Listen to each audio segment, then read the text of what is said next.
You know that moment as a teacher when a student shows up showing signs that something's not quite right with their voice. Now, this can be so tricky. You want to help, but you also don't want to cause any harm and you don't want to overstep. Today's conversation is all about navigating that gray area, and my special guest is my good friend and colleague, Dr. Heather Nelson. She is a vocologist. We are diving into a conversation about the ethics of vocal health, what a voice teacher can say, what we should never say, and how to best support our students before they might have those medical answers. A wonderful conversation with so many teacher takeaways, as always, right here on the Full Voice Podcast. Welcome back to the Full Voice Podcast. My friend, my colleague, Heather Nelson. How are you? I'm doing so well, Nikki. I have looked forward to this ever since you reached out to me. I'm so excited to be back here. You have such a great platform, and I'm so happy to be part of your universe. Oh, well, I am thrilled that you are part of our universe. And to my listeners that are listening, Heather has been on the podcast several times. In fact, I went back and I did my homework and I looked at, so it was season 5 and season 6 of the podcast, and you were on several times. And Heather, we did some deep dives into the nitty gritty little details of singing and anatomy, and they were so wonderful, so wonderful. I have to. I want to read, if you're new to the podcast and you're new to Heather, I need to read Heather's bio because it is the best written bio I have ever read. And I love this. And if anything, it should inspire teachers to go and rewrite their biographies because I think it's just so helpful. So I'm reading it. It's wonderful. I read it to my family at breakfast because I was like, you guys have to read, you got to listen to this. So here we go, friends. Dr. Heather Nelson is a vocal nerd who loves studying how it all works together. See that right there? Who wouldn't want to hang out with you? And then telling people about all the cool things she finds. She aims to take the sciencey goodness and translate it into understandable terms and into practical strategies that can actually make a difference to the independent voice teacher and to the choir director in the trenches of school music life. Additionally, as a vocologist, she loves working with wonky voices who have a little something extra going on, like vocal injuries, tough vocal changes, and sticky voice problems that won't go away. Puns and terrible jokes are her love language, and fun, optimism, and curiosity are the 3 values that drive her business. Amen. So Yeah. beautiful. Oh my goodness. Now, puns and terrible jokes aside, we have a serious topic today.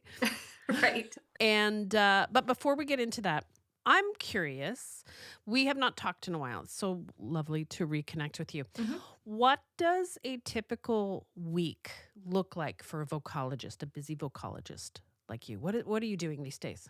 Yeah, so my week looks a little bit different all the time because of the nature of the work that I do in my private studio. There's a fair amount of in a business term we would call it churn. I work pretty much short term with clients, over 4 or 8 sessions usually to kind of address their specific concern. And so I'm generally meeting with new people almost all the time, and so I tell folks my goal is to work myself out of a job so that we meet together for a little while, address your concerns, make a plan, and send you off out into the world to execute that plan. And so I'm always here if you want to return or however that ends up working for you. But my clients tend to be pretty short term, so I get to meet new people all the time. I also work at the local university at Missouri State University, and so I have a studio there. And someone recently called my studio the studio of misfit toys Oh, because I have, yeah, I kind of act as a specialist in the department, and so I've got a transgender singer. Most of my singers have had some sort of a diagnosis. Like I've got one that had her whole thyroid removed in December that we're working through, several with chronic illnesses and things like that. And so I'm also meeting with students regularly on campus, but working through some pretty interesting and challenging voice puzzles. I also have a church choir, and with all of the things that go along with aging singers and all of that. So I get to hear a lot of interesting and colorful voices that are attached to beautiful and colorful people. oh, I love that. I love that. I mean, how how inspiring that must be. Like that. I mean, and also probably a heavy load sometimes, because Yeah, it is because I sometimes tell people that I love working with the challenging things because it's as a part of my personality. I love puzzles and games, and this is almost like the a voice that has a puzzle that we've got to solve, and it's usually not a straight line from this is the thing to this is the solution. I describe it more like a spider web where you tweak one little arm of it and it affects everything else, and you just kind of weave through and see how it all works together. And I find that really invigorating and challenging. I love that kind of a challenge. But you're also right that particularly with vocal injuries, there's a heavy emotional component to it as well, because our voices are such a part of our identity that when something goes wrong with it, there's usually something that happens emotionally and psychologically that goes along with that. And while I am not a psychologist or anything like that, I find that very often I have to help clients kind of walk through that, and just assure them that whatever happens to their voice, they are going to be okay, and their voice is beautiful as it is right now, whatever's going on. And and help walk them through that. So I also have to do a lot of self-care, and roller coaster therapy to make sure that my own heart and mind are taken care of. oh, I'm so glad that you brought that into the conversation because, yeah, I mean, oxygen mask, right? We can't help Yeah. others. Yeah, beautiful. Now, I want to just take a quick step back because I find this really interesting. Here in Canada, we don't have um, a lot of vocology programs or vocologists. It's relatively a new field. Right. Can you just help people understand like your journey and your education into that? Because it is quite substantial and it is a unique it is a unique profession which more and more people are very interested in. It is, and I'm finding, and maybe it's just that I'm attracting these students to me, but like the students at the university that I'm working with, I teach the pedagogy course in the falls as well, and I'm finding that the students are really, really interested in this kind of work. Not only to some of them are looking at being an independent teacher as a career choice, which I think is kind of exciting, but also when they go into their profession, whether that be school or whatever, they're interested in that.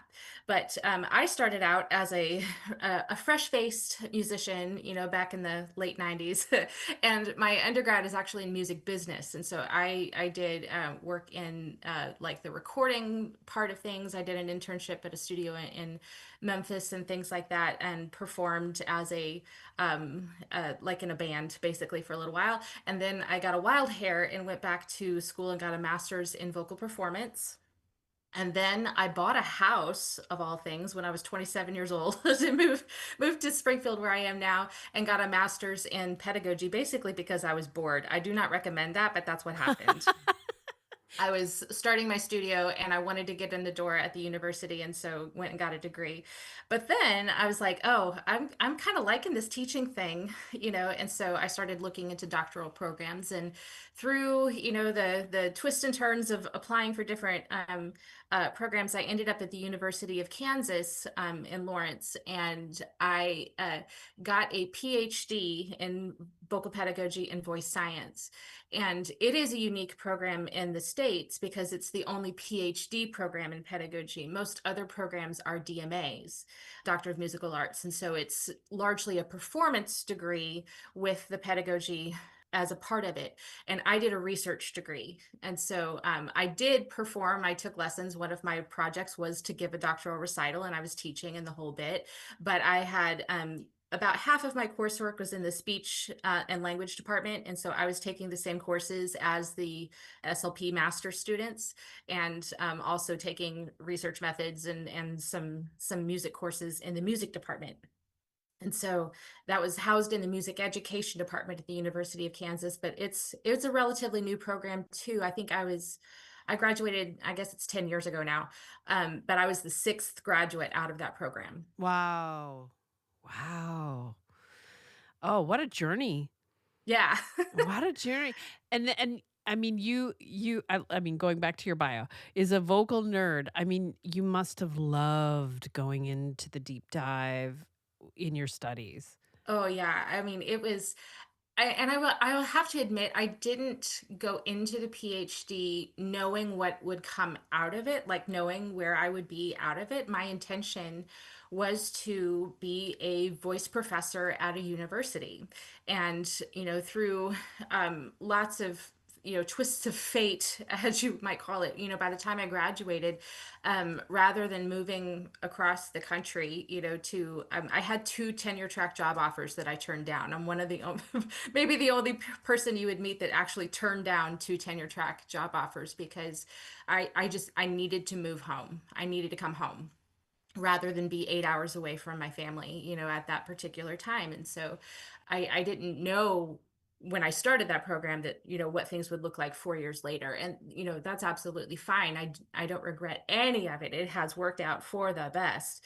But I went into my PhD with one intention, and then once I was there, got lit up by the things that I was learning, and realized that I had this, I guess you could call it a passion for people who are struggling with their voice in a way that is, not your normal kind of thing. And also that I was kind of good at it. I was kind of good at working with that. And I had I guess a pretty good ability to help people work through that, but also to be an encouraging thing, and dare I say, make some of that fun, because it's really hard when you're working through a vocal injury, or a troubling time like that, and to be able to find any bit of joy in the midst of that process is really important for that singer, so they have something to hang on to. And I think that is one of my strengths that I kind of bring to the table in this kind of work, that I'm not going to make it all serious. Like, we're going to make weird noises, and we're going to have fun, and we're going to celebrate every tiny little thing.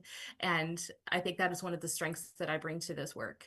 Oh, that makes me so happy. I mean, as you know, full voice music is all about student centered and play based learning and Right. enhancing the joy of singing. And I love that it happens on every level, including, where you're at. I think that's just beautiful. Hmm. Our topic today. Okay. So this is something I think it has certainly happened to me in the voice studio. It's happened to me with all ages of students.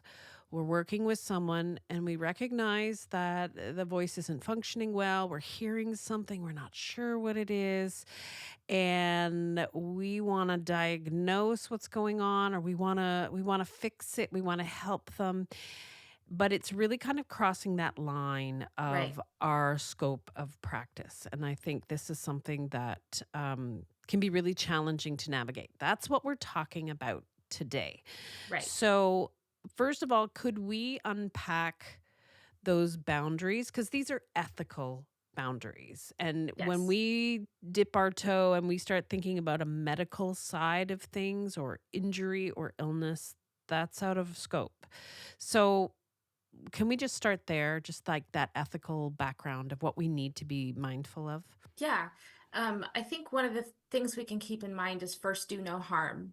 Mm. And, that's not only in, what we assign our students, and, the repertoire that we pick, and the methods that we use, and all of that stuff, but also, not doing any emotional or mental harm as well, to where we put any undue burdens on our students, or their parents. I know, like, most of your audience works with young kiddos, and I have worked with kiddos before, but just so that we're clear, most of my clients are adults, but I think this is true across the board, that we don't want to worry our students unnecessarily, particularly when we are guessing. We Mm. are, sometimes making guesses out of the best of intentions. We care about our students and we want, the best for them, and we don't want anything to get worse, especially under our watch. But it is not our job to tell a student what is happening definitively. We can't do that. I joke all the time that, singers don't have flip top heads, so we can't, like, open them up like a Pez dispenser and see what's going on. I So, cannot unsee that now. Thank you. It's in my brain. yeah, there was this like toothpaste commercial years ago, like in the late 80s or early 90s or something, that had flip top heads. And I can't, that's where I got it from. It's like a Colgate commercial.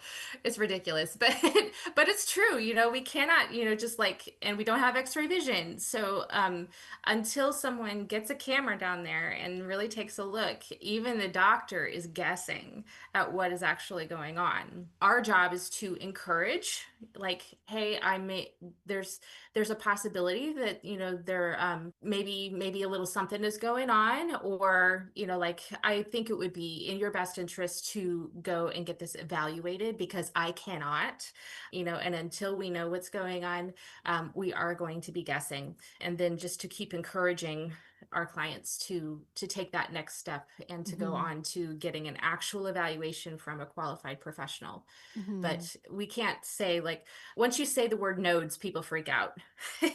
Oh, right, You know, right. even though nodes are one of the easiest things to to actually deal with, and that's what people understand, and they just, all they hear is like bad. They hear career Of ending. They course. hear, all kinds Yeah. of horrible things. And so, um it's not our responsibility to say this is what is happening, but hey, why don't we check this out? Mhm. I love that.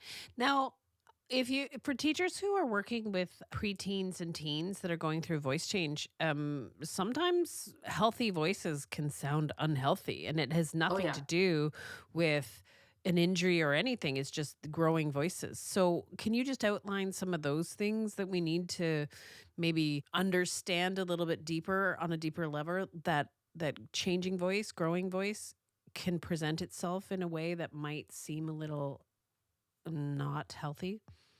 Yes. And so, one of the biggest hallmarks of a changing voice that can kind of send off alarm bells is, not even a breathy voice. I think we're all pretty familiar with a breathy voice, but particularly like a husky voice that has that breath quality with that extra edge of roughness to it. And that can be very, very normal, because one of the things that can happen both with male voices and female voices during the voice change is swelling. And that swelling can cause just that extra bit of huskiness, which can make the voice sound lower in pitch, both in singing and in speech, and sound kind of rough, like that just got over a cold kind of Right. sound. And it can fatigue faster, and that's simply because the vocal folds are swollen, and because they're swollen, they're larger in mass, and that makes them very heavy. And so it takes longer for the voice to get going when they start to phonate. So you may have this kind of like delay between where they try to start the sound and the sound actually starts. That can be a thing. And they lose some range, and it just sounds kind of gnarly. It sounds like they've had a perpetual cold for a while, and that can be normal. And so one of the things that I am looking for, particularly in a voice change, is this voice change, like, can I point back to a cause? Have they recently been sick? Ah, And if they yes. have, okay, got it. So let's wait a few weeks to see if it resolves, because we can point back to, like, this is when it started. Mm. Or, are we noticing, oh, they had a growth spurt, not too long ago, or they're starting to get a little facial hair, on their chin or whatever. And Right. then the voice change kind of came after you started to notice some of those physical signs. Okay, well that points back to like maybe this is where it started. If you cannot though point to a cause, that's when I'm like, okay, I'm going to pay a little more attention to this and see if it lingers, then maybe I need to take it next step into a diagnostic process. That is so helpful because I know when with working with a lot of teenagers, it's just, one week you'll have a really great lesson, everything's clear, and then the next week it's something's a little strange and you're like, "Okay," and then Hmm. maybe it goes away and maybe it comes back and maybe they did have a cold. Like it's almost unfair sometimes. Right. And I totally appreciate how teachers like you said, the alarm bells go off and we start Hmm. to worry. Um would you have any suggestions for somebody working with teens that are going through that of simple, like, well, how would you approach, you're hearing a bit of that huskiness, that, and how, what would you suggest, like a warm up might look like for somebody like that? Sure. One of the things that I think is really, really helpful, and I tell all of my clients this, is that when you are working through something like this, you got to kind of turn into a data collector. And so you're trying to look for patterns, and a voice injury is almost always going to have some sort of a pattern to it.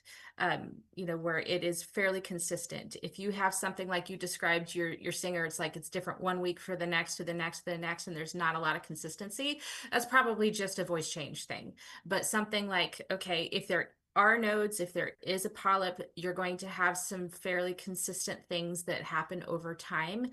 And if it continues to devolve and just continues to get worse, then and not change in any sort of positive manner, then that's what you got to look for. But collecting data is really helpful for that. And one of my favorite things to do is just sirens, just like going through the range so that you're listening for any gaps. You're listening for an ease of transition into the head voice if the head voice is present. We know sometimes the head voice kind of disappears for a part of the voice change, but again, if it's gone, that's a data point. And so you're taking those kind of data steps and just sirening through the range, and that's something really simple that the student can do on their own as well. And if they are able to, they can record themselves during the week, a couple of times, just to like, hey, siren through a few things and see how it goes. And then over time, when you get those data points, you can kind of see, okay, this is consistent. There's a gap in the range right here. It's pretty much there all the time. Or head voice comes in, or falsetto starts to flip up, all that kind of thing. But a good siren through the range gives you a ton of data. It really just kind of gives you, and it's so super simple, like anybody can do that. You don't even have to play piano. You just do it, and you figure out like what is the voice doing today. I love that. Thank you so much for that, because slides and glissando is something that I love to do with all ages, and it's such a simple thing to do. And you're right, without the piano, easy peasy. Thank you for that. Yeah, Um, I make it fun sometimes where I'll have my choirs like write their name with their voice, you know.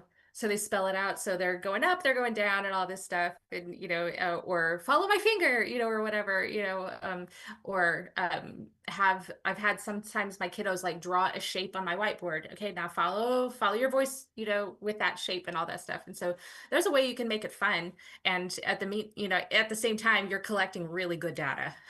one of the activities that I love, I used to call them vocal expression lines, but my kids renamed them to vocal roller coasters, and that has become like the go-to. And it's, whiteboards are magic. If you don't have a whiteboard in your studio, like, what are you even doing with your life? Like, stop that right now. And if you teach on Zoom like me, you've got the whiteboard option. And so it's really Yeah. easy to have, and I'll tell you, adults too, like sometimes they can be a little hesitant to do it. But once you introduce that play factor into this, you know, they they can go for it too. This is again how you can bring an element of fun into, some tricky stuff.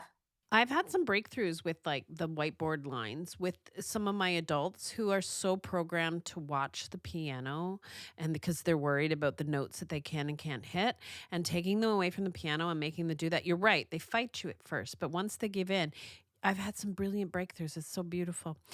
Okay, let's move into that sticky area where we now have more data points. We now have a better understanding and we recognize that something's going on. How do we get to the next level of getting them the help? Because here's one of the challenges. I don't know what it's like where you are. In Canada, it takes forever to get a referral, Hmm. let alone get the appointment with the specialist. And I would have to say here in Nova Scotia, I don't even know where the voice specialists are. Like you'd have to go to Halifax if you were lucky. Right. Yeah, I have that issue around here as well.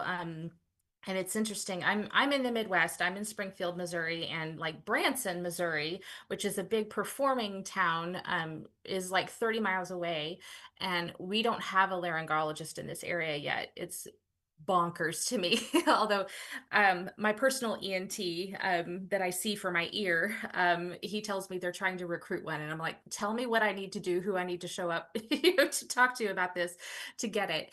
And we have like one voice specialized SLP in town. And so the nearest laryngologist is about 2.5 hours away. And so I've got those names, I've got those numbers, and can refer clients and students to them.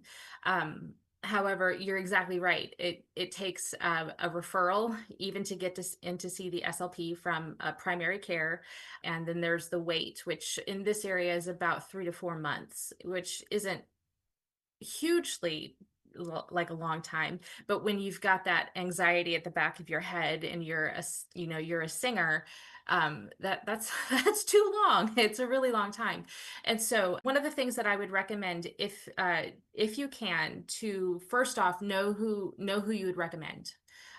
Doing a little bit of the research ahead of time so that you have those names and numbers, so that if they are ready to, like make the appointment or try to get that done, you've already given them names and numbers of folks that they can try. It can be a little hard to find them. There are some places like you might find a voice center, like usually attached to a university medical center, in major cities. And so, okay, you've got a voice center. That's a great place. They're gonna, be able to handle voice problems. If you have just a regular ENT office nearby or around, you can look at their website and look at the doctor profiles and see if any of them are fellowship trained in laryngology, and those are your laryngologists. Otherwise, you can call up the office and say, hey, who is your voice specialist? And just see if they will give you a name. So if you can do a little bit of research ahead of time just to have that information ready to go. I think most of us have probably had an experience already. And if we haven't, we're going to have an experience where we're going to want to refer a client to somebody. And just having that information already ready to go can be helpful. And then it's a matter of talking to your client, and then they get to make the choice of what they do. And you mentioned time as one barrier. That's only one barrier, to getting help. There are others, financial barriers. Some people do not want to take that step because they're afraid of what the outcome will be. Some people will just dismiss our concerns as it's no big deal. And so we have to also acknowledge that those are barriers that we might have to address. But in the meantime, let's say your client does everything that you would like them to do, and there's still a 3 or 4 month wait, or maybe even longer. What do you do in that time? And I don't think the answer is nothing. Like I don't think we should tell our clients that, hey, we should not meet for this time until you get this, unless there's like some really extenuating circumstances. But there are definitely some things that we can do to continue to meet, to continue to be that touch point of support and encouragement as they're waiting for this information to be able to alleviate any concerns. And so those are kinds of things that we're going to talk about a little bit today. So I've talked for a long time. Are there any questions like you want to throw in right now? Oh my goodness, how long do you have? Yeah. This is this is the joy in talking to you. I mean, I could talk to you all day long. I just you have so much wonderful information. So, Mhm. yeah, this might maybe this is a two-part podcast. Hey, I'm Okay. game. So Oh, I love it. I love it. Okay. So, well, first of all, let's go back to I want to just chime in with something that happened to me in my early years of teaching, which is I actually didn't understand what specialist that they needed. So what happened is I had a voice student that come in, had surgery, a major surgery. It affected the larynx greatly, and the sounds were like beyond my understanding, and her range had been just decimated. It was big, and I'm like, this is like we didn't even start. I'm like, we need to go somewhere else. And and I think what happened was I was like maybe like an SLP, but the SLP that we went to was not a voice specialist. And while they were helpful, it took us a good year to recognize that this is actually not the support that you need, and we needed to find somebody else. Now, this is when I was in Ontario, and we did find somebody, but I mean, it could have been a lot easier. Teaching singing is as challenging as it is rewarding. That's why at Full Voice Music, we prioritize professional development opportunities for voice teachers working with young singers. Our live online workshops are researched and developed to address the unique experience of teaching developing voices. We have a variety of in demand topics, including vocal health for children, neurodiversity in the voice studio, practice, progress, and success in voice lessons, an introduction to small group singing classes, and so much more. If you are ready to explore new ideas and teach with more confidence and joy, visit fullvoicemusic.com and explore our live teacher training opportunities. Our workshops are friendly and relaxed, and every workshop does include a replay. We also provide certificates of completion to support your continuing education records. I look forward to welcoming you into the Full Voice Zoom room very soon. Can we just clarify? You said laryngologist, right? Like my understanding was ENT. So what's the difference between ENT and laryngologist? Sure. So a laryngologist is an ENT, but the ears, the noses, and the throats are all three very complicated systems. And so there is no ENT on the planet that is an expert in all three. That's impossible, and it's unreasonable to ask it of them. So you want someone who is knowledgeable about voices, particularly when your voice is a part of your profession or in the case of a kid, like their voice is a pretty important part of them. Um, and so you want somebody who understands that and can deal with that, as opposed to somebody who's maybe really excellent at deviated septums, you know, Oh, yeah. right? Or, Mhm. like everybody's got a thing, right? My thing is my right ear. And so I have an ENT that is an ear specialist because my right ear is a thing, And so I'm going to go to him. I sought him out specifically because of my issue. Um even versus a voice ENT, because a voice ENT is going to do great for my voice, knows nothing about my right ear, And so finding the right match for what you need is important. And we have more and more laryngologists that are being graduated out of medical fellowships and whatnot, but it's still they tend to be in major cities in voice centers and at university based medical centers, and so that's still where they are. You're not going to generally find your homegrown ENT that is also a laryngologist. Mhm. Unfortunately, there's just not enough of them, so they go where the work is, and the work is in the cities. And so if you happen to be someone who's not close to a city, you can expect to drive. I just wanna chime in. I'm pretty sure, the few cases of people that I said you need to go to your doctor and get a reference. I think a lot of times the first thing they'll do is send them to a ENT and That's without true. right? Yeah. And I'm not and I again, it would be helpful to tell them I need a laryngologist specialist, or do you have that Yeah. information, right? You're absolutely correct. And I have developed a really good relationship with my primary care. You know, we had a really long discussion when I first met her that I am a musician, I am a teacher, my voice is a part of my profession. And luckily, while she herself is not a musician, she has a daughter who takes voice lessons and does performances at the little theater nearby. And so she got it.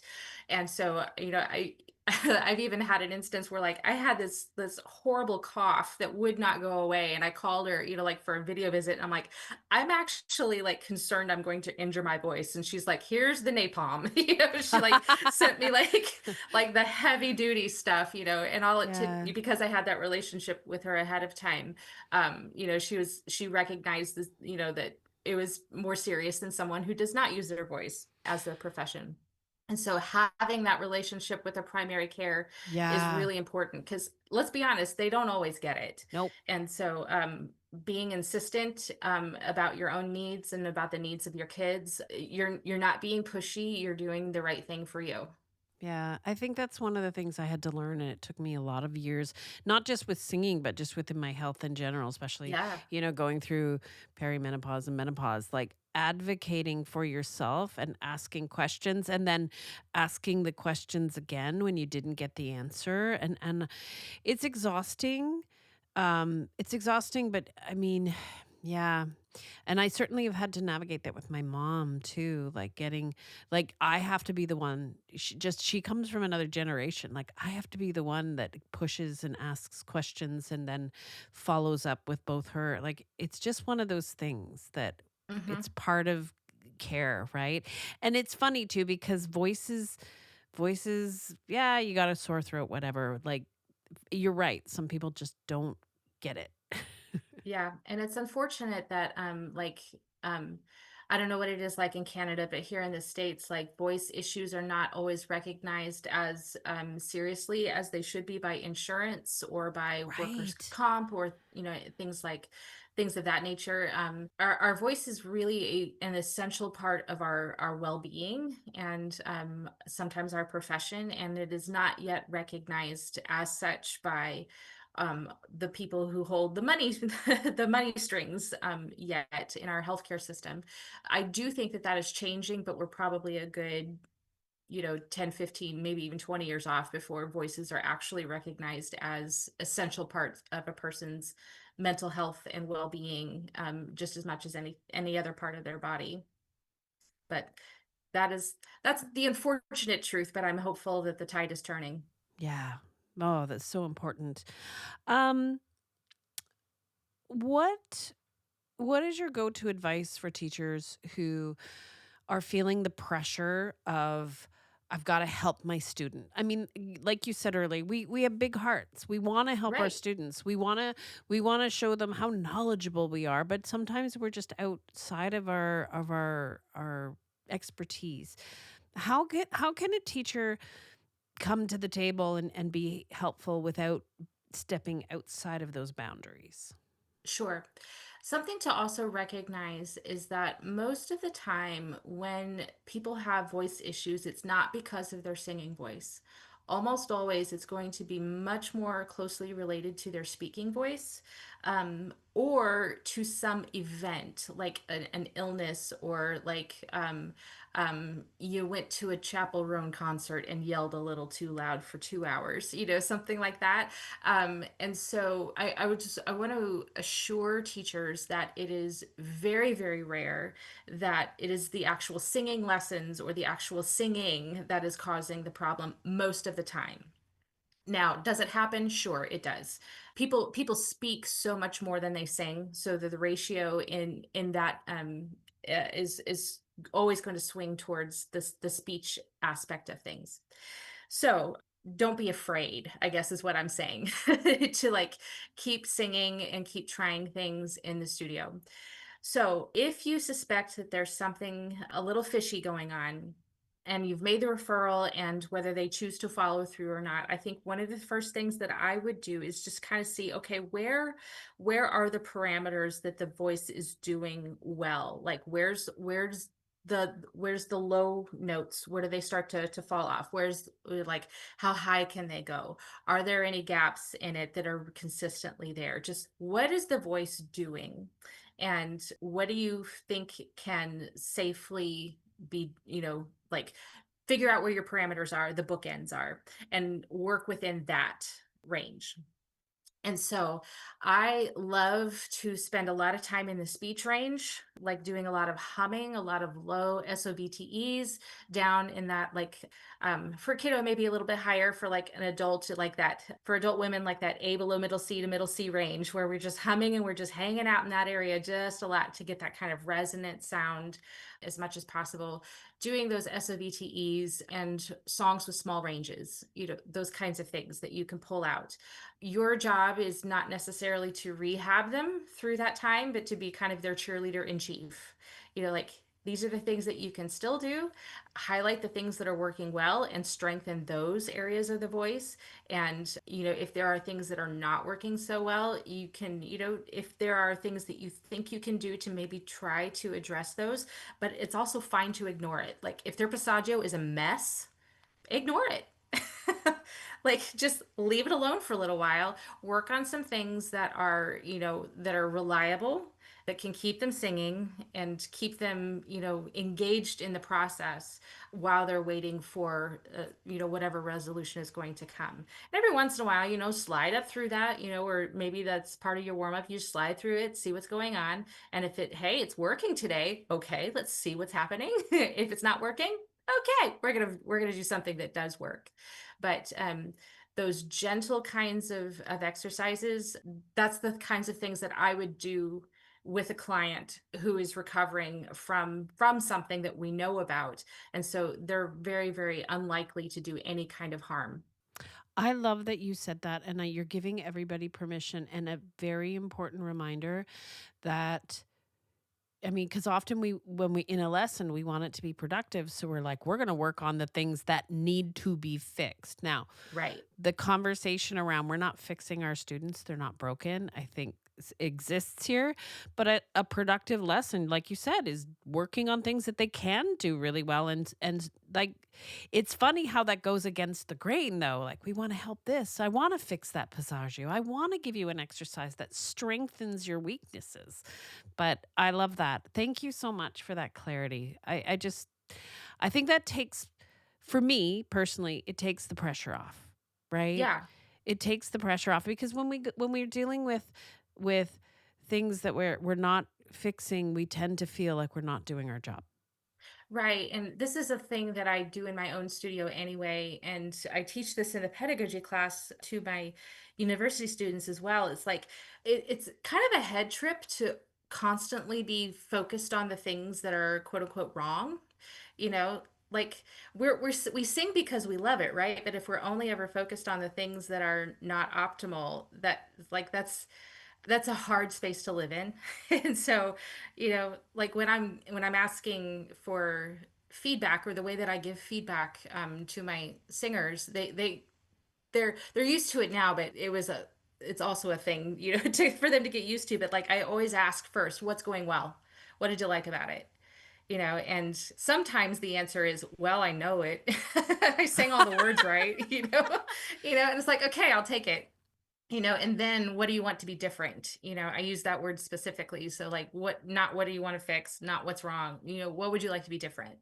And we go with that. But there are sometimes in the lesson, I will just be like, hey, what's going well for you right now? Let's find some things that are going to strengthen that.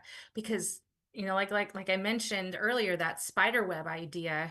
I can't remember if we talked about this before we started hitting record anyway, but the voice is basically like a spider web. It's not a straight line. And so you tweak one little thing and all of the other arms of it are affected. And so when you strengthen one aspect, all of the other areas are likely going to be positively impacted as well. So if you focus on something that's working really well, not only can you like that just feels really good, like, oh my gosh, I sound amazing.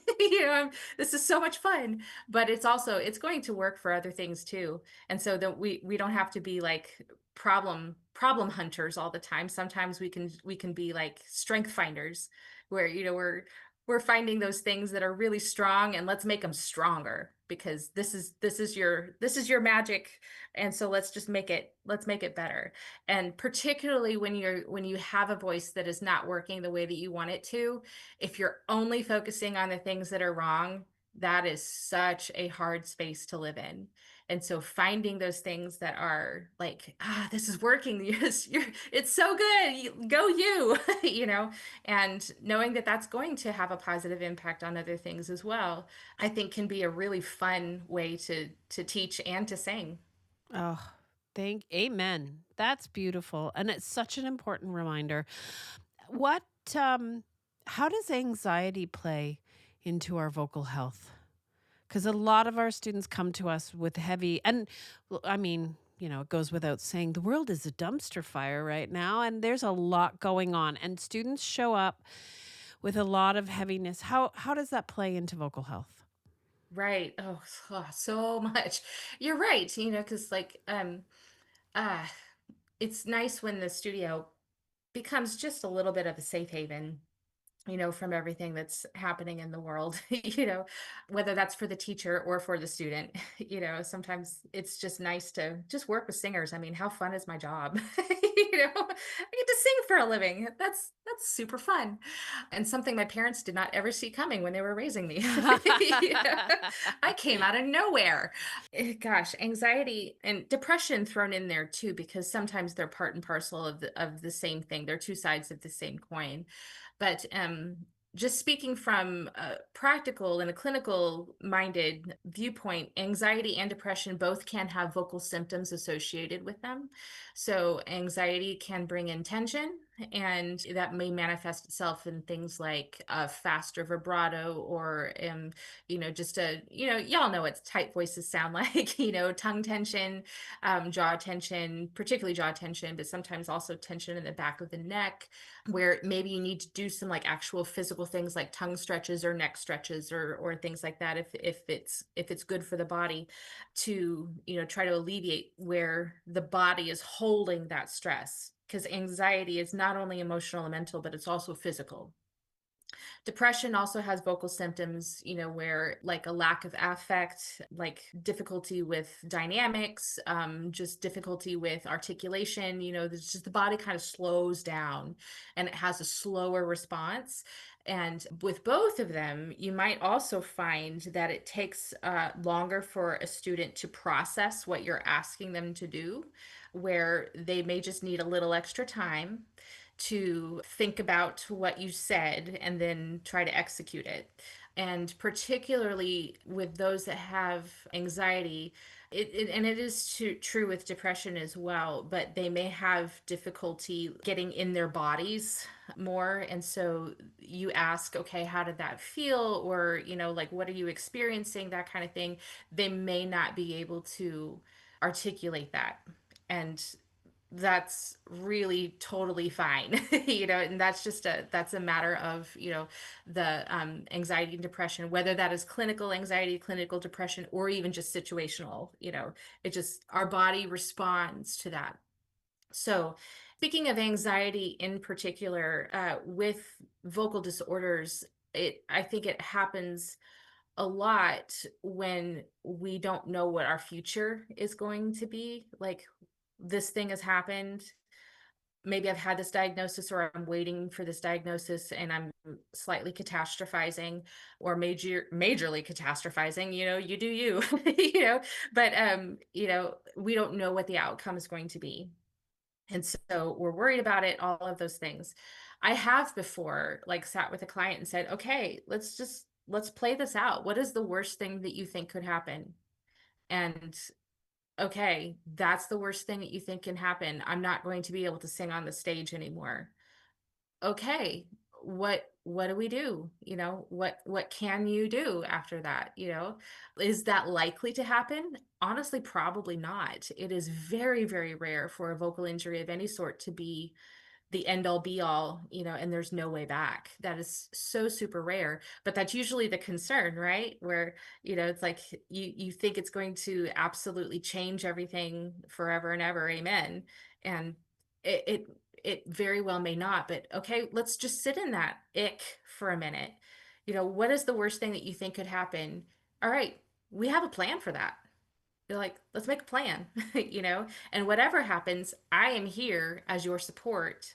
We'll walk together through this. We'll figure out a way to get on the other side. And whatever happens, you are going to be okay, and if that involves therapy, which I always recommend, to patients who have a vocal injury, or, an adjustment of expectations, or just a big dose of kindness to yourself, that this is the thing you're going through. It will end or change at some point. Just being kind to yourself is one of the best things that you can really do. I have found that clients who give themselves grace and accept the situation as it is tend to have better outcomes than those who are really hard on themselves. But that's just anecdotal. That's only my experience. I don't have any real solid data to back that up. I that's what I have noticed over the years that I've been doing this. Is it ethical or appropriate for a voice teacher to have that conversation and go, "Hey, vocal conditions happen, they're not the end of the world." Would that be something we could say to our students? Yes, I think so. I think it where we would cross the line in that ethical framework is diagnosing our students with anxiety or depression. They can certainly self-disclose that to us. I don't think it is appropriate for us to then say, okay, here's what you need to do to fix that. But if we go from I guess the disclosure to here's your solution, I think that's when we cross the ethical line. And instead, like, I'll be here to help you. I'll walk with you through this. I'll be your sounding board, but also it would be a good idea for you to talk to somebody. Mm, no, that I think that is so helpful. I just wanted to share a few podcasts ago. We had a wonderful conversation with Hannah May from Tasmania, and the conversation was about navigating chronic health conditions and a vocal injury. And one of the most beautiful takeaways from that conversation was how she was able to build a support team of people and also of friends, like, friends that were going through the same thing, but, and then finding the great doctors, and then having solid conversations and follow up. And I think I think we're having more of those conversations. I think it's changing, but we have to be part of that, like creating those communities. Yeah. Gosh, that team aspect is so important because it used to be, I think our industry is changing, but it used to be where the voice teacher was kind of an island unto themselves. Yes. And whether we intended to or not, and this is kind of the way that I was brought up in through the pedagogy world. It's like we were kind of expected to be the source for all things singing for our students. Yes. And I mean, I'm a pretty smart cookie, but I do not know everything, and I'm not the best fit for every client that comes my way, even if I am able to really help with, the issue that they're working on. Sometimes this work is really, really dependent on the personality match, between me and them. And so being able to refer to other people, but also if I encounter something that I'm not sure what's going on, I have built a network of folks that I can reach out to, like, hey, this is what's going on. I don't get it, or I've not encountered this before. I've done the Google search, I've done the reading and all of that stuff, but I'm still not sure, all of that stuff. And so, like, if you are, an independent teacher, very often, especially if you're in a smaller, like area, you may be the teacher, in an area.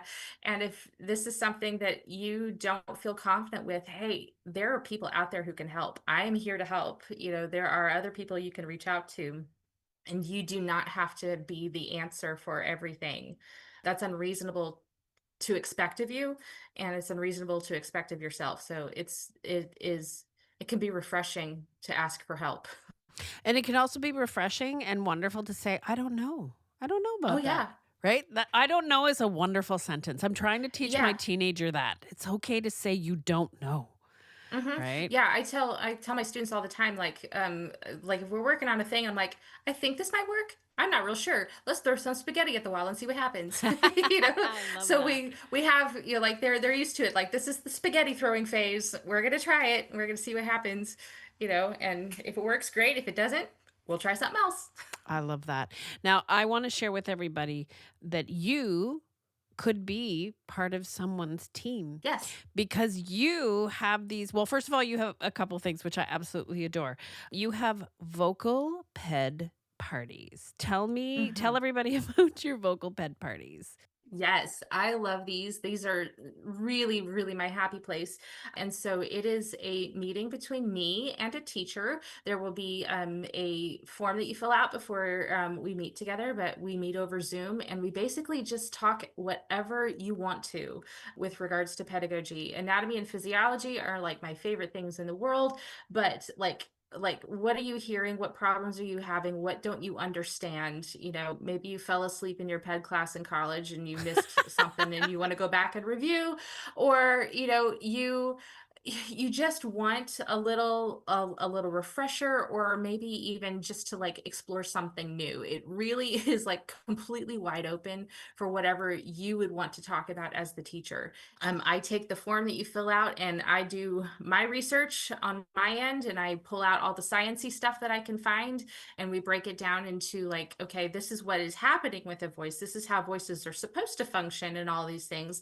Now we take that information and let's turn it into like, what do you do in your studio to make that happen to your, you know, to your advantage, so we strengthen your teaching. So it's not just like reading a textbook together, but it's like, okay, how does the textbook translate into real life? And it can be also like you've got a student that maybe you hear something and you're not real sure about. I drop into a lesson via Zoom and I observe, and then we do some follow up, or I meet together with you and your student over Zoom and we talk through things, you know. However, it really is a completely customizable appointment that is just you and me talking shop but making it practical. I wanna just I'm gonna be vulnerable for a Mhm. little bit with my audience because I know there's people out there listening that might be in this position. If you, like me, went to school and you were a performance major, I mean, I never had the anatomy. I didn't learn about that when I Right. went to school. And so when you're thrown into teaching and all of a sudden this is new. I really was actually terrified to tell people that I didn't know that. Mhm. And I carried that burden for a long time and I wish I had met Dr. Heather Nelson a long time ago cuz it really would have brought some clarity and some confidence into my teaching, but I also know there's a part of me that would have been afraid to reach out. So, I want to encourage anybody that's feeling like, there's no question that is silly, right? Oh Like no. right? I just Not at all. No, it's like there's no shame in not knowing what you don't know. Like I don't know how to change the oil in my car. So I go to an expert for that. You know, I am very like I have many wonderful qualities, you know, but it is unreasonable for me to know how to do everything. And so the things that I don't know how to do, and sometimes the things I don't want to do, you know, I just make other people do them for me. But, you know, there's no I feel absolutely zero shame about, you know, I can drive my car. I can drive my car all over the place. I can operate the radio. I can, you know, do the windows and all of that stuff. But if it comes under the hood, nope, that is not my area. And so I go to the experts for that, and that is absolutely fine, and I feel zero shame about it. And so, no, I love basic questions. I love hard questions. I love just getting together and talking about voices because, I mean, if w let's just sit back for a second and think about how cool our job is. That Mm. we, you know, like this little teeny tiny thing the shape of a walnut, you know, makes all this sound, and we get to work with it, and it's just so cool. It's so cool. But We also like we're never going to meet anybody that matches the textbooks that we learned from in Right. college. Oh, So yeah. sometimes we have questions that we go back to those books. If you're like me, I hoard words, and so I have too many books. But I go back to the books and I'm like, well, this tells me how it's supposed to, but this is not how the singer is operating. So what do I do? And yeah, making those connections, that's something that I can help with and I love to do. And I am not a meanie. You cannot ask any question that I think was stupid. If anybody has listened to you on our podcast would know that you are not a meanie, you are delightful, and I'm so grateful that you're here. Thank you so much. Before, well, first of all, I want you to tell everybody where they can find and follow you so that they can get in touch with you. Mhm. So my website is drheathernelson.com, and you can find me on Facebook and Instagram at Dr. Heather Nelson. And I have an email list that is going to be resurrected from the dust pretty soon. I have frankly ignored it for a while. But if you go to my socials, you're going to find ways to contact me and book a vocal ped party. I'm also launching a very, very new thing that calling Teacher 911. I And love so that. if you have an issue that you're just like, I don't know what to do, or I want some outside opinion, or like we were talking about earlier, you just want another set of ears or eyes on something. This is a talk just between me and you as the teacher. Just 25 minutes, over Zoom, and we just chat about your situation. I try to give you a couple of actionable things to do, next steps, and a little bit of encouragement. We'll go from that, but you're going to see that offer on my socials pretty soon. Oh, Heather, thank you so much. What a beautiful service. And, going back to that conversation about, building that team and not being so isolated as a Mhm. professional. How beautiful to have Dr. Heather Nelson and you're like on speed dial. Yeah. I love Let's it. be friends. Let's be friends. I love it. Um, I want to finish off. What's one thing you would say to people who, maybe are thinking they've listened to the podcast and they're like thinking about that student or that voice that they're just not sure about? What's some final encouragement that you would offer people? Yeah. So I think one encouraging thing that I would say is that you don't have to do this alone. And when we keep things kind of close to the vest and we ponder things, sometimes that can keep us in that cycle of anxiety, that cycle of questioning longer than we need to. Mm. And so reaching out for help, for information, for encouragement sooner rather than later is not a sign of failure. It is not a sign of weakness. Does not mean you are a bad teacher or you are not the teacher that your student needs. We are better together. So reaching out for help, establishing your team and leaning on your team for help before things get to a crisis point Oh, is so going good. to help things much more than waiting to see if things just magically get better. Maybe they will, but Oh. also it's just nice to have somebody walking alongside you, even if they're on Zoom or whatever, or in your Facebook groups, in the Facebook forums, like just we're better together. Ah, so wonderful. Thank you for that information. Thank you for that encouragement. And again, this navigating all of this stuff can be so challenging and you've just brought so much heart and light to it. So thank you for that. To my listeners, I'm going to put all of Heather's information in the show notes, but please feel free to reach out. And Heather, we'll have you back. And I'm not going to wait as long as we did in the past. I can't believe it. My brain was like, no, we had her on last year, but it wasn't. It was years. No, it's Yeah, season 5 and 6. it's been a minute, but that's okay. The other thing I'm going to do is the conversations that we had back in season 5 and 6 are absolutely delightful. They're lovely little, I'm going to use air quotes here, voice nerd conversations. I'm going to put links to those episodes in the show notes as well. So if anybody loved this conversation with Heather, go to the show notes and check out the other episodes that she was in because they were wonderful. Heather, I can't thank you enough. Thank you so much. Have an amazing spring and summer, and I will talk to you soon. Yeah, looking forward to it. Let's do it again.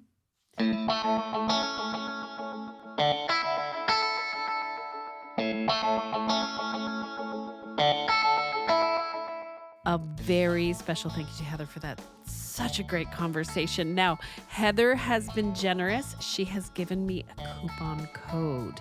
So if you are interested in booking a vocal ped party, and friends, who would not want to book a vocal ped party?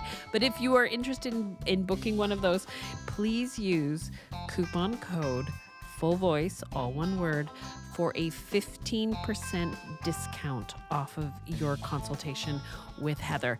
This is good until September 1st, 2026. As always, my friend, I am wishing you inspired teaching and happy singing.